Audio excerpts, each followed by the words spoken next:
Alternative obligations presupposes multiple objects. Okay?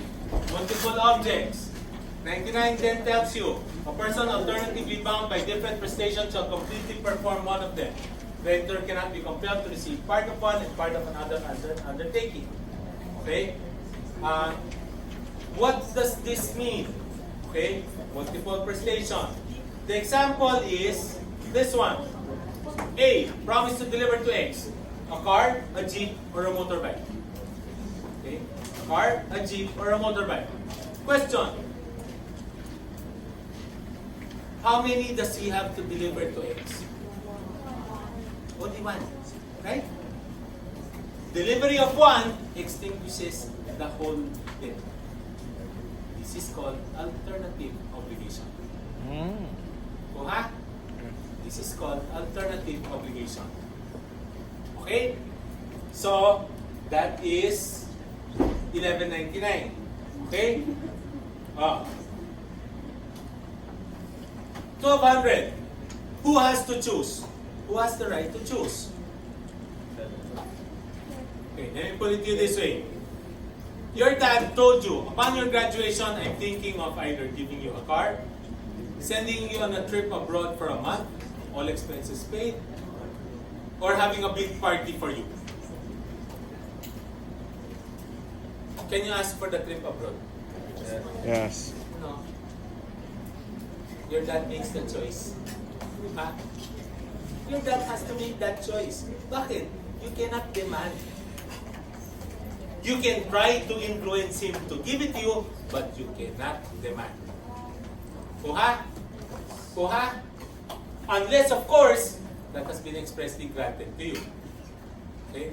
How does it work? Your dad approaches you. Oh, for your graduation, to reward you, I can send you abroad, I can give you a car, or I can have a big party for you.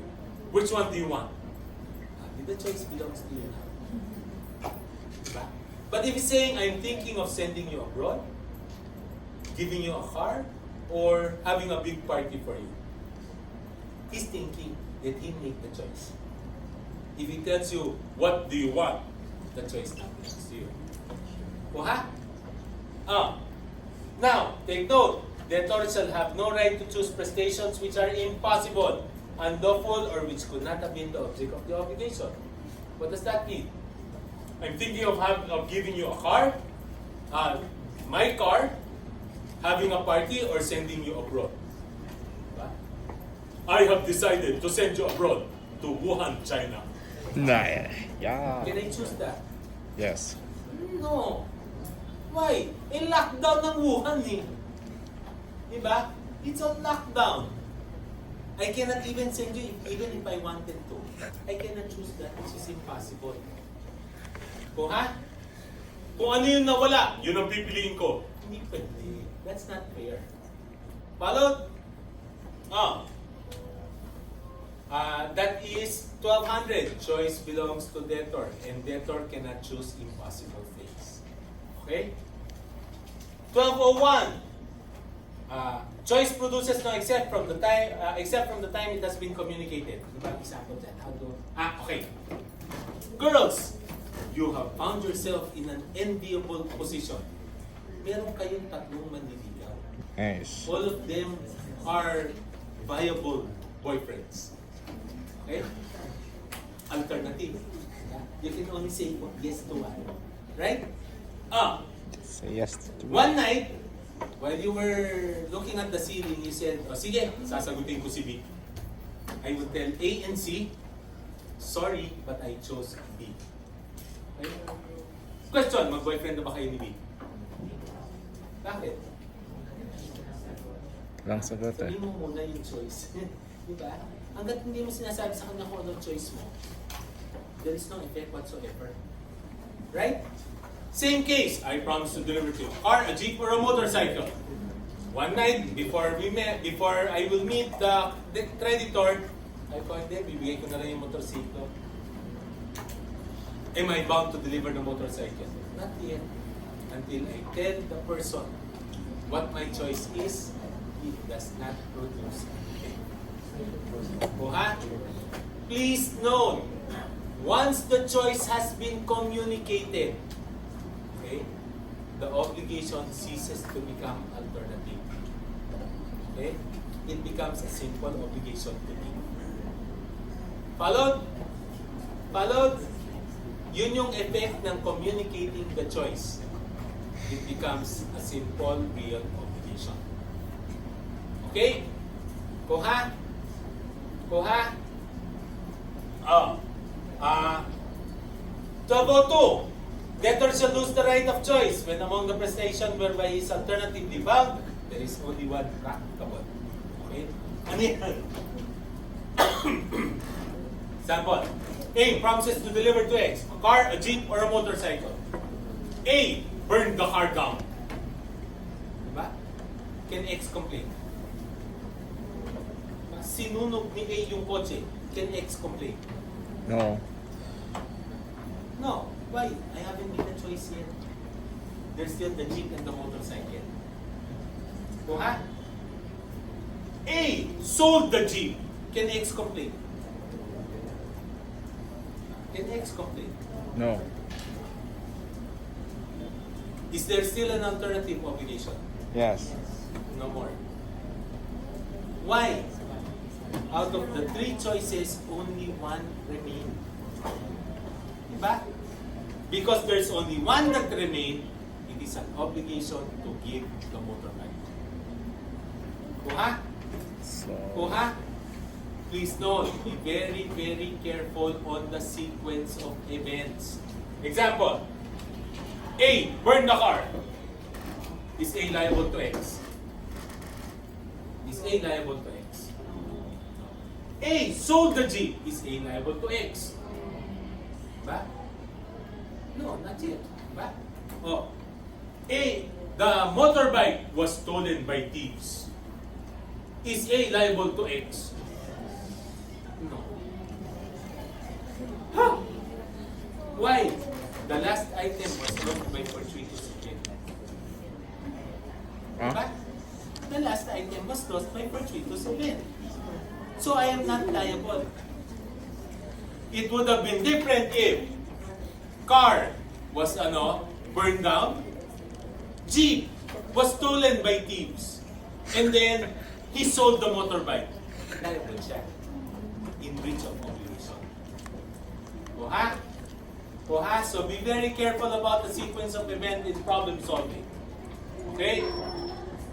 How about 1203? 1203 says, this time, it's not A that's the problem. It's X. Okay? A promised to deliver to X a car, a jeep, or a motorcycle. X wanted the car. So what did he do? He contacted B. B, can you hide the jeep and the motorbike until after due date? Itago mo para hindi niya makita. Wala siyang choice but to give to me the car. But, kuha? What's the remedy of A? Cancel the obligation. Bakit na yan? Ako na nga nagbibigay sa'yo, ginugulangan mo pa ako. Diba? Kuha? Mamaya dyan, creditor may rescind the contract with damages. Followed? Followed? 1203. 1204. What does it say? Creditor shall have the right of indemnity for damages when through the fault of the debtor, all things which alternatively the object of the obligation has been lost, or the compliance of the obligation becomes impossible. Remember, if all three was lost at the fault with the fault of the debtor, creditor can ask for damages already. But if the last item was lost by fortuitous event, okay, or at least some was lost by okay, again, if the last item was lost by fortuitous event, debtor not liable. Okay. If one of the items was lost by fortuitous event, but the last two items or the last other items was lost by the fault of the debtor, debtor is still liable. Okay? Kuha? Kaya nga sabi sa inyo, look at the sequence of events. Okay? Now, what would be the basis of the damages? The basis of the last item which was lost. Why? Because when there was only one item left, there is only one obligation. an obligation to deliver the last item. Followed? Finally, other damages may be imposed by law. Like moral damages, exemplar damages, maybe some other damages as may be alleged. Okay? 1205. This time, choice has been given to the creditor. Kanina, we were all talking about debtor has right of choice. What if in 05, a choice has been given to the creditor? Okay? What are the rules? Okay? Sabi dyan. As soon as the creditor informs the debtor, this is my choice. Okay? The obligation ceases to become alternative and becomes a simple obligation to be. Right? Same case as choice belongs to debtor. Okay? Second paragraph. Until then, debtor shall be governed by the following rules. 1. If one of the things is lost by fortuitous event, the creditor cannot choose the item lost. Diba? If one of the items was lost by fortuitous event, creditor cannot choose the item that was lost by fortuitous event. Creditor can only choose those which remains practicable. Followed?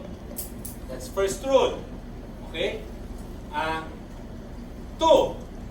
If one of the things was lost by the fault of the debtor, creditor may choose whatever remains or what was lost at the fault of the debtor.